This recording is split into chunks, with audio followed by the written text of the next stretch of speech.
Shalom, perkenalkan nama saya Irma Oktari. Saya berasal dari Muslim sebelum agama saya sekarang. Ayah saya orang Padang, mama saya orang Betawi asli. Saya nggak pernah bermimpi untuk menjadi orang Kristen. Tapi puji Tuhan, saat ini saya menjadi orang percaya dan ceritanya seperti ini. Umur 17 tahun 2003, saya sakit kelenjar getah bening. Itu setahun setengah saya menderita sakit. Berat badan saya 27 kilo. Awalnya benjolan kecil di leher. Ini ada bekasnya di leher. Dia pindah lagi ke bawah leher. Dalam tubuh saya ini ada 4 bekas. Yang terakhir di payudara. Waktu itu ayah saya nggak kerja, yang kerja cuma kakak saya sendiri. Mama saya kerja cuma kuli nyuci di rumah orang. Rumah saya ya puji Tuhan nggak besar, nggak ngontrak, kecil, tapi ya puji Tuhan kita punya tempat tinggal. Dan waktu itu ini pecah, keluar nanah, keluar darah. Di sini benjol pecah, keluar nanah, keluar darah lagi. Akhirnya payudara saya hancur dan baunya bau busuk, bau sampah. Saya tidur diasingin di ruang depan karena saya nggak nyalain mereka juga. Itu bau banget, bau sekali. Dan kakak saya putus asa karena dia yang kerja nyari uang. Kemana saja udah berobat, ke alternatif, ke dukun, kemana aja saya berobat, sampai ke debus-debus tuh yang pengobatan yang suka di lapangan saya ikut. Saya mau sembuh. Tapi nggak menjanjikan, cuma menjanjikan kesembuhan doang, nggak sembuh-sembuh. Akhirnya saya putus asa, saya mau bunuh diri di kamar. Karena saya kalau keluar rumah, saya nggak, tetangga pada bau banget gitu, pada begini tutup hidung. Bahkan sepupu mama saya ngomong, lu mau tau nggak ciri lepra? Itu kayak penyakit lu. Kalau saya keluar rumah, saya selalu dikatain. Saya masuk kamar, saya nangis. Besokannya saya pengen keluar lagi karena saya bosen di dalam rumah. Akhirnya keluar, lu mau tau gak ciri ular? Tuh kayak penyakit lu, tuh kayak kulit lu bersisik. Memang waktu saat itu karena panasnya tinggi, jadi semua kulit saya tuh kayak ular bersisik. Semua pada terkupas sampai ke kaki-kaki. Akhirnya saya masuk ke dalam kamar. Saya bilang, ya Allah, ngapain saya hidup? Mendingan saya mati aja. Karena kakak saya juga yang kerja udah ngeluh terus, uangnya habis. Lu mendingan mati aja deh lu.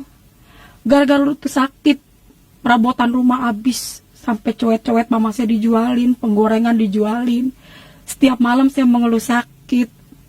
Jam 2 malam saya mengeluh, merintih karena saya tidur diasingin di depan rumah. Ini keluar nanah, pokoknya saya menderita selama setahun setengah. Itu sakit, saya diasingin tidur. Setiap malam saya merintih kesakitan, sakit mah, dingin, saya tidur di ubin, yang lain pada di tempat tidur. Akhirnya makanya saya mau bunuh diri. Saya bilang, ya Allah, dengan saya mati aja daripada saya hidup. Terus saya mau minum baygon udah saya tuang di dalam gelas. Waktu saya mau tuang itu baygon, saya ada yang megang kepala saya udah mau minum itu gelasnya. Ada yang ngebelai rambut saya dan saya dengar suara di telinga saya, aku mengasihimu. Saya langsung merinding, badan saya lihat ke belakang tapi nggak ada orangnya. Dan di saat itu saya pikir setan karena nggak ada orangnya. Terus saya dengar suara, saya keluar rumah. Saya bilang, saya teriak, mak, di dalam ada setan, mak. Di dalam ada setan, di rumah kita ada setan. Diam lu, ada orang pindahan. Ada setan, mak, di rumah kita. Tadi rumah dipegang, mak, ada dengar suara. Diam, ada orang pindahan. Kenapa saya bilang itu Tuhan Yesus? Puji Tuhan. Makanya saya bilang saya bangga banget punya Tuhan Yesus.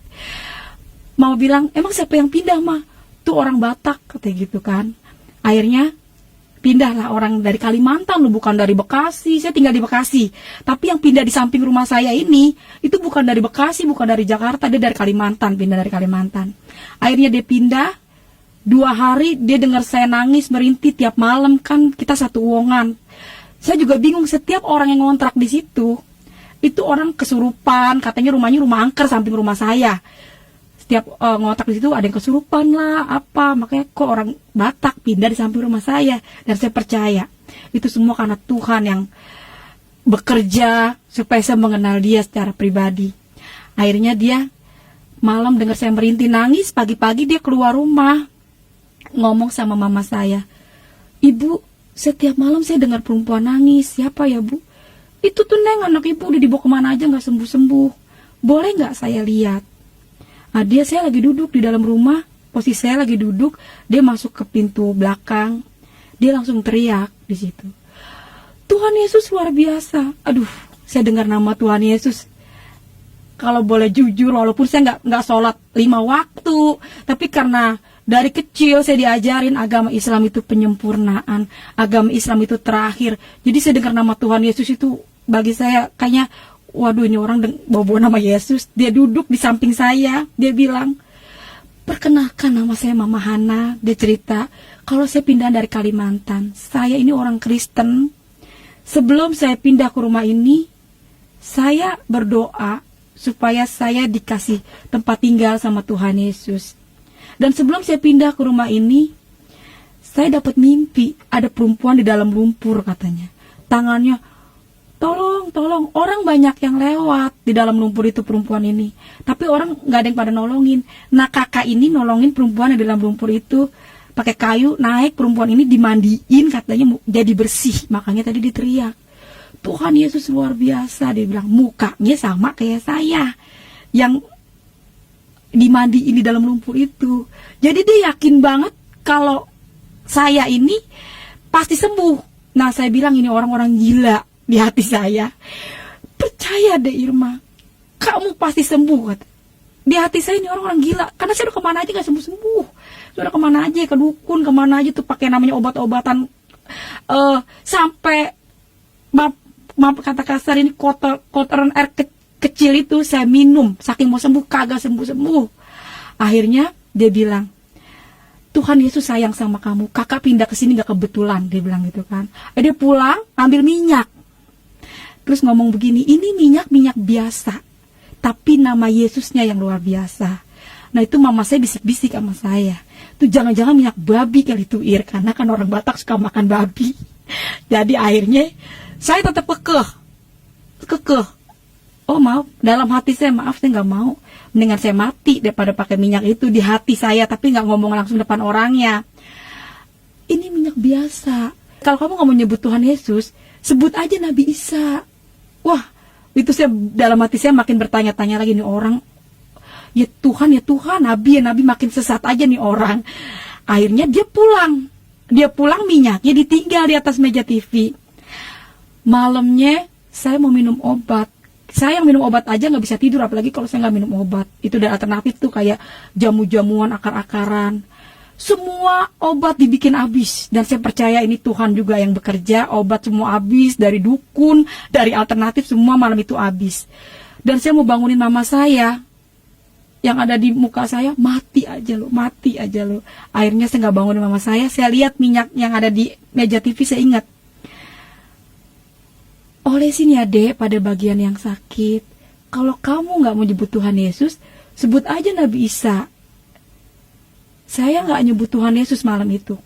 Saya ambil itu minyak, saya bilang, "Oh iya ya, 25 nabi kan nabi gue itu, Nabi Isa." Saya olesin ini, yang pada bolong, pada bocor. Ini dalam tubuh saya ada 4 bekas. Sampai payudara saya itu hancur. Nanti ada fotonya. Itu hancur payudara saya sampai gerowak gitu payudara saya. Baunya itu bener-bener bau sampah.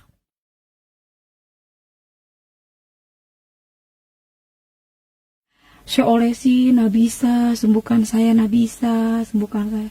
Itu saya malam tidur kayak orang diselimutin. Kayak saya tidur antara mimpi tapi nyata. Saya tidur ke tempat-tempat orang-orang kaya yang empuk selama 1,5 tahun.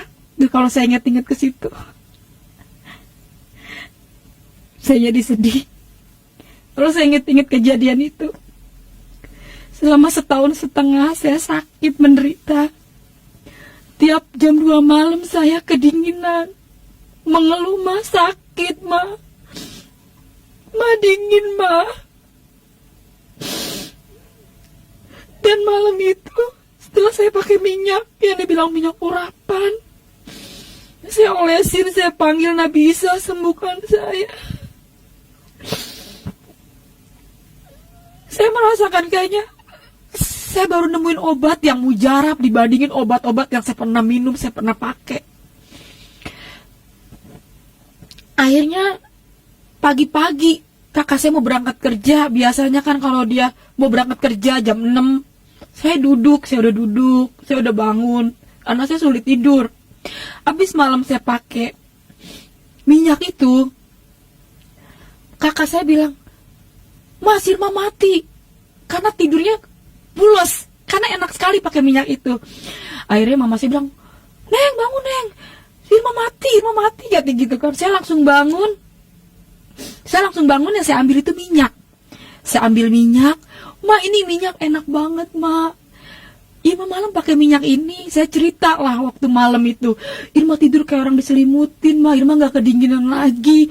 Terus tidurnya tuh, Ma, ke tempat tidur empuk kayak orang-orang kaya, Ma, yang ada di TV, katanya gitu. Itu minyak babi kali, Ir. Mau babi, mau tikus, mau anjing, bodo amat dah. Pokoknya itu minyak, saya kagak peduli.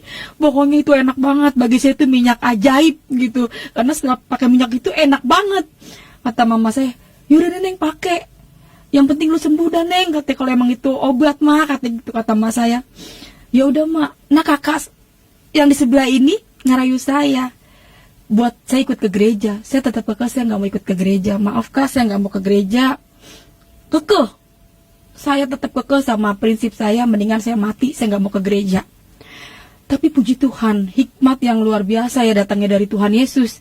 Dia ngajak saya, ngerayunya begini, "Kita jalan-jalan yuk ke mall." Waduh, yang saya tahu mall itu tempat orang belanja.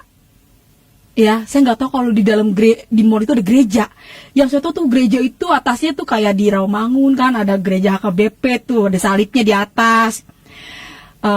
Ya, terus saya ngomong, "Emang kakak nggak malu ya Kak bawa saya ke mall? Saya nih bau loh Kak, saya bau busuk, saya jelek Kak." Nah, kakak ini depan orang yang ngatain saya lepra, ngatain saya ular. Dia peluk saya, tapi saya percaya itu bukan dia. Saya percaya ini roh Tuhan yang ada sama dia.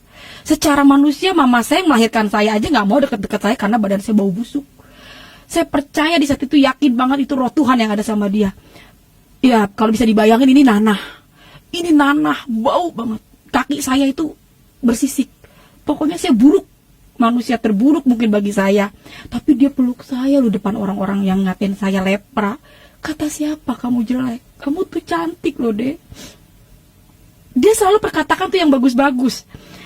Akhirnya, ini orang siapa sih? "Jangan Kak, saya bau Kak, saya jangan dipeluk." Ada peluk saya, yaudah saya ganti baju panjang, pakai celana panjang. Bener, saya ke mall. Saya memang udah curiga, waktu saya mau jalan ke luar, naik angkot, karena dia pindahan dari Kalimantan, dia tuh belum punya apa-apa. Di angkot itu dia megang buletin kertas, gambar Tuhan Yesusnya yang lagi kayak gini.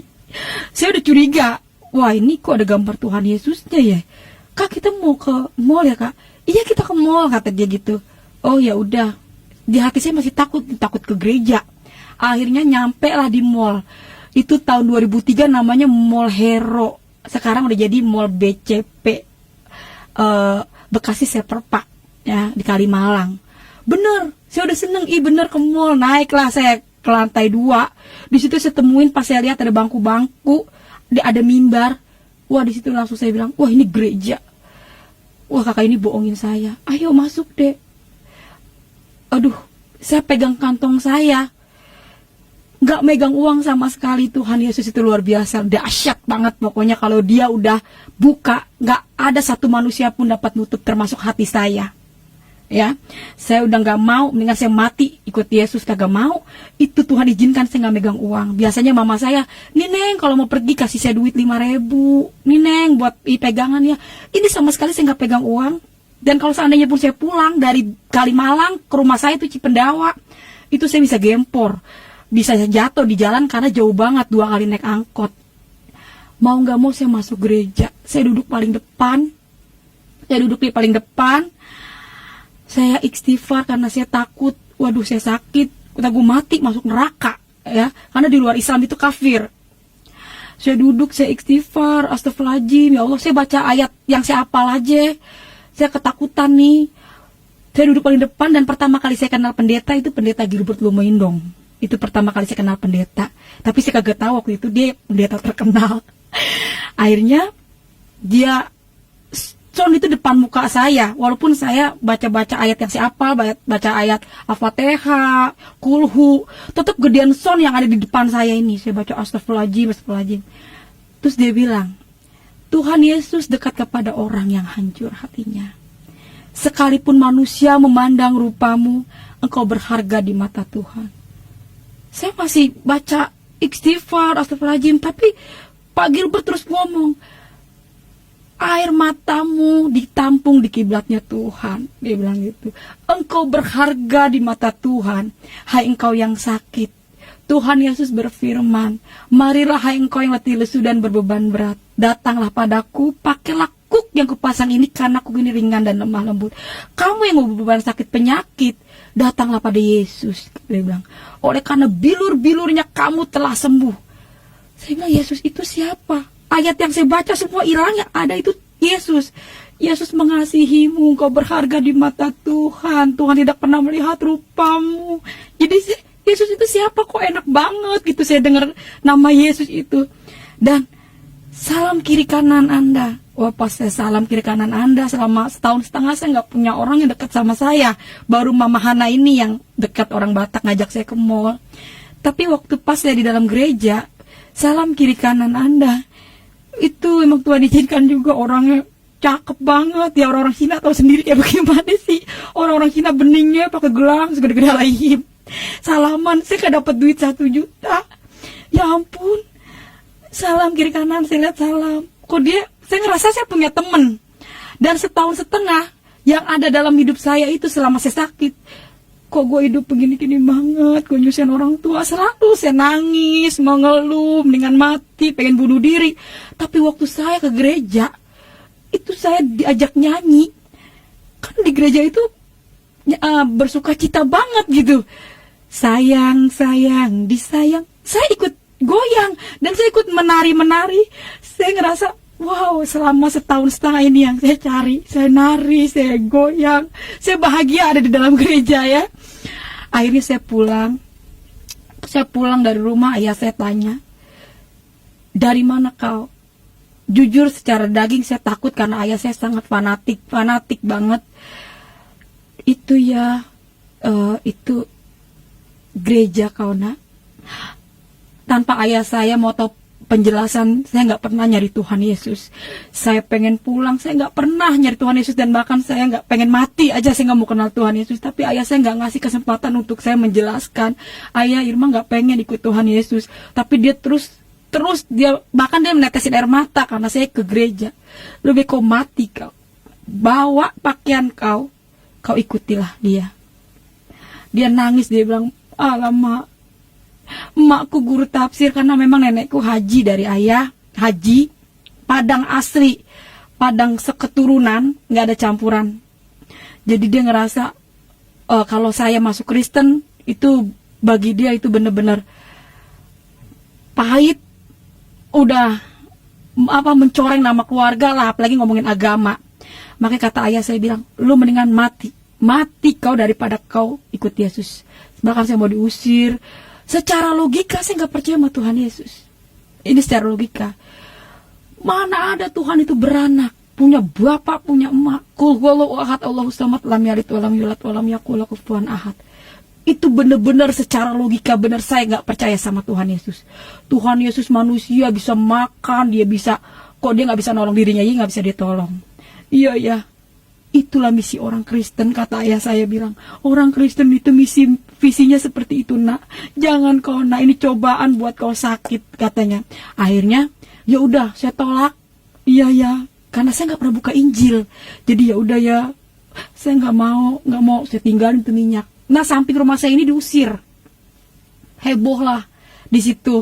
Waktu itu dia diusir karena dia bawa saya ke gereja pakai minyak, udah nyampe lah minyak babi, mungkin katanya itu minyak sihir. Akhirnya dia pindah. Saya udah nggak mau pakai minyak itu, udah nggak mau pakai minyak gituan. Saya tinggalin. Malamnya, siangnya guru ngaji datang semua, keluarga mama saya. Irma, lihat tuh, katanya payudara lu. Saya lihat payudara saya, benar, itu hancur, itu busuk, itu gerowak. lu nanti lu masuk gereja, lu mati masuk neraka. Iya. Udah lu balik lagi, lu sono sembahyang, lu sholat, minta ampun. Iya, maafin Irma. Akhirnya saya malam, saya ambil baskom, saya pikir saya udah lemah. Ma, sini ma, saya takut banget ini masuk neraka. Karena saya pikir saya udah ikut ke gereja. Saya ingat kalau surga di bawah telapak kaki ibu. Mungkin dengan saya mencuci, meminum air kaki mama saya bisa masuk surga. Karena keadaan saya waktu malam itu udah lemes banget. Saya ambil baskom, saya cuci kaki mama saya. Kata mama saya, jangan Neng, Ma udah ikhlas kok Neng, Ma udah ikhlas. Kakak saya juga ada waktu itu, dia bilang, si Irma mau ngebekasin. Akhirnya saya minumlah air kaki mama saya. Malamnya saya sembahyang, saya sholat, saya minta ampun, udah ikut ke gereja. Dan saya dikasih mimpi. Malam saya dikasih mimpi, Tuhan Yesus itu di atas langit, pakai jubah putih. Saya diri seperti ada kayak tiang, tapi banyak orang yang lari depan saya.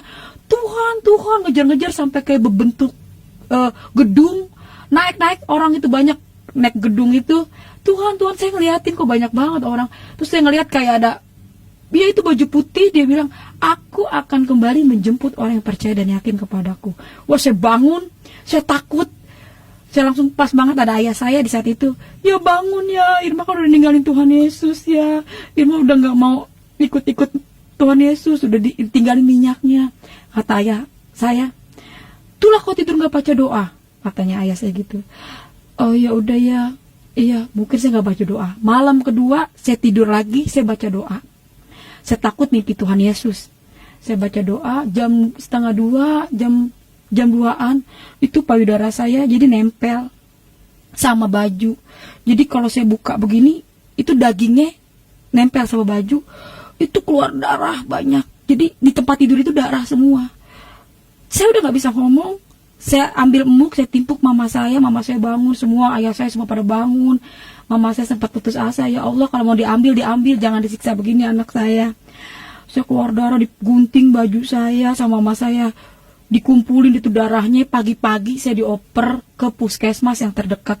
Selama saya sakit saya nggak pernah ke puskesmas. Setahun setengah saya nggak pernah ke puskesmas karena saya pikir kalau dokter kan dikit-dikit asal buang kata gitu, entah dipotong gitu. Saya nggak mau. Akhirnya karena darah mengeluarkan darah banyak, akhirnya saya ke puskesmas. Sampai di puskesmas saya dioper kerujukan Rumah Sakit Bulan-Bulan Umum Bekasi. Disitulah saya divonis, anak ibu kena riwayat kanker stadium 4. Katanya gitu kan, ini harus dibawa, dikasih rujukan lagi ke Darmais, kata dia bilang gitu, karena alat-alatnya semua di sono, kemo apa gitu. Terus saya nggak mau, saya mendingan bener mah, saya berdua-duaan sama mama saya, kalau ingat ke situ kita nangis berdua sampai di jalan. Sakit ya Neng, kata mama saya. Tapi saya nggak mau dipotong-potong, kata gitu. Mendingan di rumah mati aja, kata gitu. Ya udah Neng, kita terus gimana Neng, mah nggak punya biaya, kata gitu kata mas saya. Udah mah kita berobat jalan aja, biarin nggak apa-apa mak. Akhirnya saya pulang, hari kedua saya balik ke puskesmas karena saya butuh perban sama alkohol, kan itu darahnya masih ngucur. Hari kedua saya ke puskesmas, saya ketemu orang yang berbeda. Saya udah tinggalin tuh minyak ya, orangnya udah pindah, udah tinggalin minyak. Saya kagak mau kenal Tuhan Yesus, saya udah sholat, udah nggak mau, saya udah minta ampun. Nah waktu ke puskesmas hari kedua, saya ketemu beda orang, namanya Bu Foni. Dia orang Manado. Dia bilang gini, ibu sini deh, saya mau ngomong 4 mata, kata dia gitu. Ngomong apaan ya Bu? Saya ngomong di ruang gigi sama ibu yang ngajak saya nih, Bu Foni. Dia seorang bidan di puskesmas. Akhirnya dia bilang, ibu, dia ngomongnya juga, dia megang-megang kantong ya. Nah ini ya, ibu saya ini perkenalkan, nama saya Foni, saya orang Kristen. Terus dia ngeluarin minyak dari kantongnya. Itu mak saya tuh pengen kaget. Lu bujuk, itu minyak ketemu lagi, kata gitu, kata mak saya. Dia cuma Bu Foni kan nggak tahu sebelumnya kalau saya udah pakai minyak itu. Jadi mama saya itu bener-bener, itu minyak ketemu lagi. Jadi yang ada di otak saya itu waktu itu, waduh itu minyak, gara-gara tuh minyak sampai heboh katanya itu minyak babi. Gara-gara itu minyak saya ditendang sama ayah saya diusir. Pokoknya rame dah tuh gara-gara minyak gituan doang. Akhirnya mama saya bilang, lu jujur ya Neng, lu jujur ya Neng, itu minyak ketemu lagi, kata mas saya. lu emang enak Neng pakai minyak gituan, kata. Ma jujur Ma, itu minyak enak banget Ma. Kalau obat yang lain, ya udah deh Neng pakai tuh minyak, mungkin emang tuh minyak jodoh lu kali, katanya lu sembunyi di situ, kata Ma gitu. Tenang aja Ma, ntar kalau sembuh Irma tinggalin tuh minyak. Tenang aja Ma, kalau udah sembuh Irma tinggalin tuh minyak. Yesus Irma tinggalin. Pakai minyak dulu deh nih, karena kita butuh kesembuhan. Yaudah Neng, lu pakai aja, bilang-bilang ayah lu, kata gitu. Akhirnya kita janjian sama Bifun ini di puskesmas hari Jumat. Dan saya nggak ngerti ya, Tuhan itu bener-bener luar biasa ya, dahsyat banget Yesus ini ya. Begitu banyak gereja. Jadi saya nggak bawa gereja, segala pujian cuma buat Tuhan Yesus.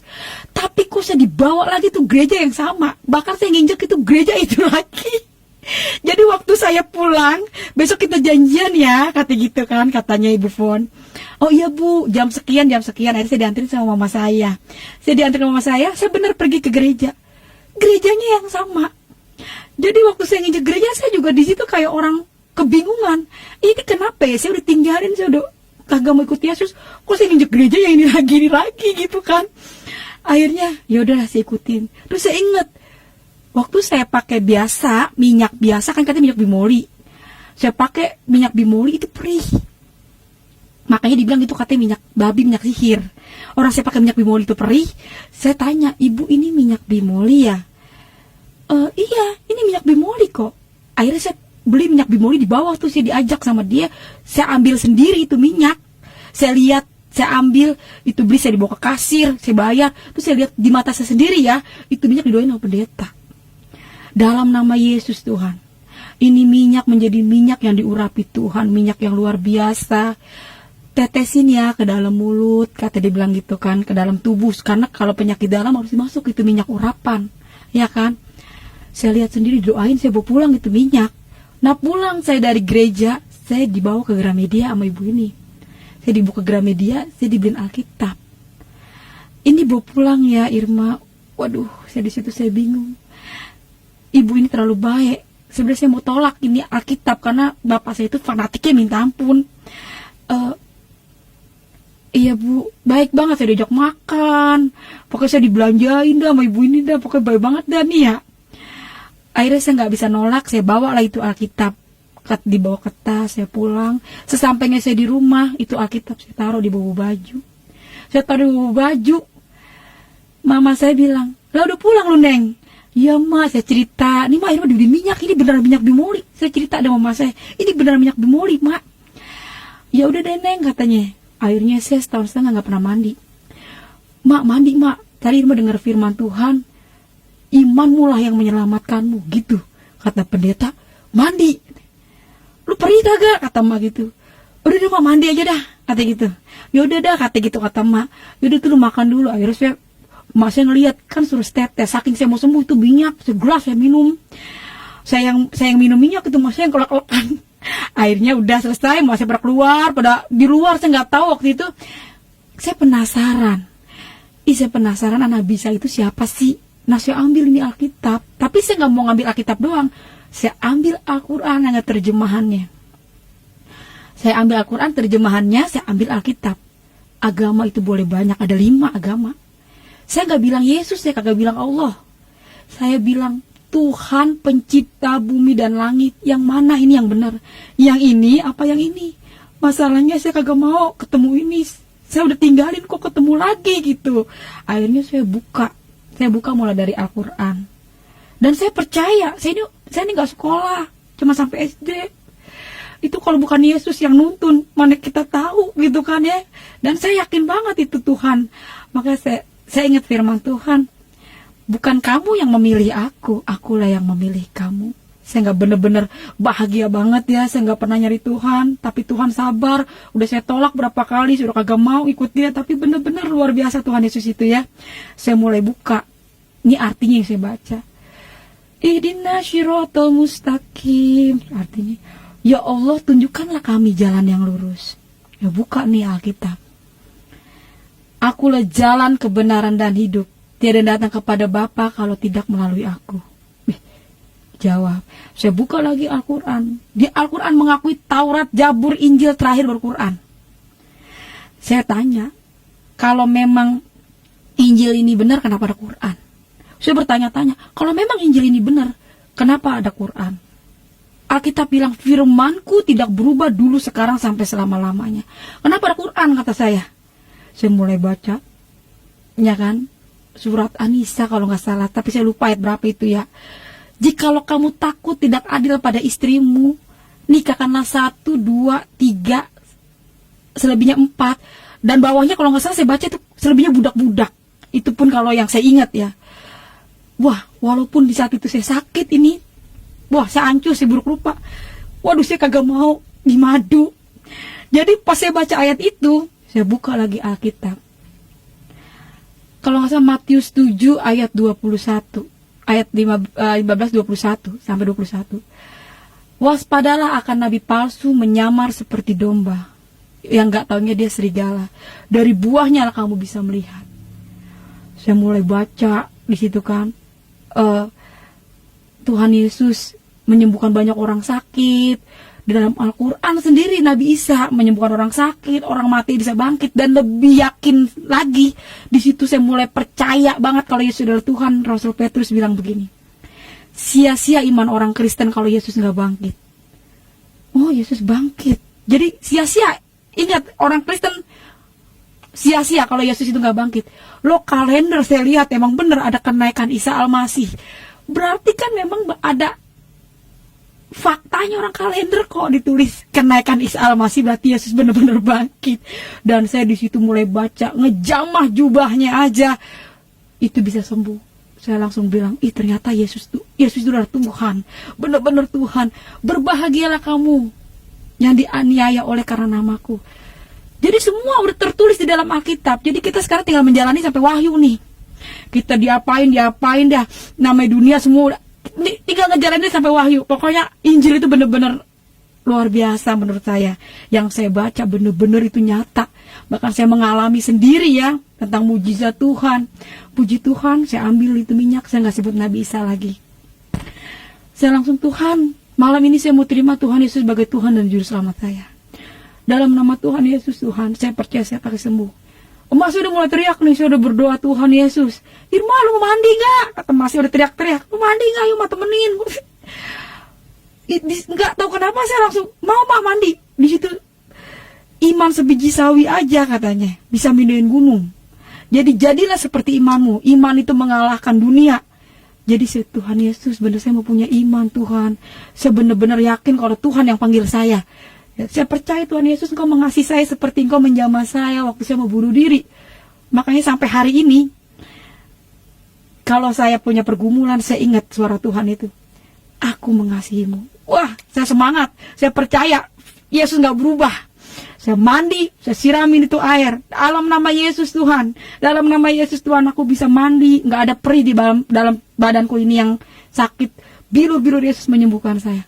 Nggak sampai berbulan-bulan. Nggak sampai berminggu-minggu, mungkin bisa hitung hari. Puji nama Tuhan, saya mandi. Saya mulai ngerasa, saya ngaca. Wah, ini rambut. Setahun setengah saya nggak pernah punya rambut diriap begini. Paling dikonde, namanya saya orang sakit ya. Tapi setelah saya mandi, rambut saya panjang banget, saya ngaca ya. Besokannya, saya diajak janjian, ayo Irma kita ke ibadah. Ya udah saya mau tuh sama Ibu Rohani, saya janjian lagi tuh sama Ibu Foni. Saya keluar rumah sih digodain, padahal tukang ojek. Udah kayak digodain direktur, senangnya minta ampun. Sweet. Yalah kita, tadinya kita jelek banget. Orang dekat kita juga kagak ada yang pada mau. Digodain, padahal tukang ojek, tapi kayak digodain direktur. Senangnya minta ampun. Pokoknya luar biasa Tuhan Yesus itu ya. Di sini saya mau bersaksi, saya cuma pengen sampaikan, Yesus benar-benar Tuhan. Kesaksian saya begitu panjang proses. Nanti kita sambung lagi kesaksian saya. Pokoknya semua pujian cuman buat Tuhan Yesus.